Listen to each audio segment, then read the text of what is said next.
আপনাদের প্রসঙ্গে একটা অভিযোগ খুব জনশ্রুত, এবং এমনকি আপনাদের জোট সঙ্গী বিএনপি তার নেতাকর্মীরাও বলেন যে আহ মানে জামাত ইসলামের ছাত্র সংগঠন শিবির তারা একটা সময় শুধু রক কাটতো। আহ তারা একটা আতঙ্ক জায়গা তৈরি করেছিল। মানে মানুষের মনে কি এই স্মৃতিগুলো রয়ে যাচ্ছে? মানুষ কি আসলে এই বিষয়গুলো বিবেচনায় নিবে যখন ভোট দেবে? আচ্ছা, তো যাদের রক কেটেছে তারা অবশ্যই ভোট দেবেন, কিন্তু রক কার কেটেছে আজ পর্যন্ত একজন মানুষ খুঁজে পেলাম না। আপনি যদি আপনার আত্মীয় স্বজন বন্ধু বান্ধব কারো একজন মানুষের সন্ধান দিতে পারেন, আমি তাদের কাছে গিয়ে হাজির হয়ে শুধু ক্ষমা চাইবো না, আমি চেষ্টা করবো আরো কিছু। এটা হলো অ্যাবসলিউটলি মিস প্রপাগান্ডা। আমি সালটা ঠিক বলতে পারবো না। একবার ইত্তেফাকে আসলো যে রাজশাহীতে কতজন মানুষের রক কাটা গেছে শিবিরের, পরে সরকারি তদন্ত সংস্থা, আমরা তখন সরকারের তদন্ত সংস্থা তদন্ত চালাইয়ে বললো যে রাজশাহীতে ওই দিন কারোই কোনো রক্ষাটা কোথাও যায়নি। ইত্তেফাকের মতো পত্রিকা, একটা ক্রেডিবল পত্রিকা, এটা স্বাধীনতার মুখপাত্র ছিল।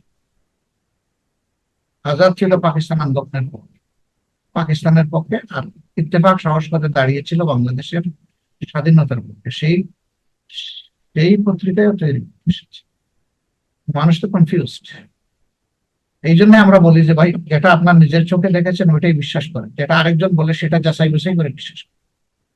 আপনি যাচাই বাছাই না করে বিশ্বাস করেন। জি। এগুলো অনেক এখন আর পুরানা কিস্তি, তো কিস্তি খেওয়াড় এগুলো আর এখন মানুষ খায় না।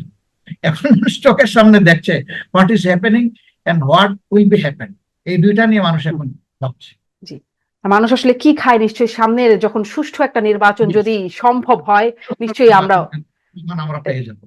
নিশ্চয়ই আমরা আসলে দেখবো মানুষ আসলে কি খেলো এতদিন ধরে এবং কি তার রায় জানালো। অনেক অনেক ধন্যবাদ ডাক্তার শফিকুর রহমান, অনেকটা সময় দিয়েছেন আপনি আমাকে, অনেক ধন্যবাদ।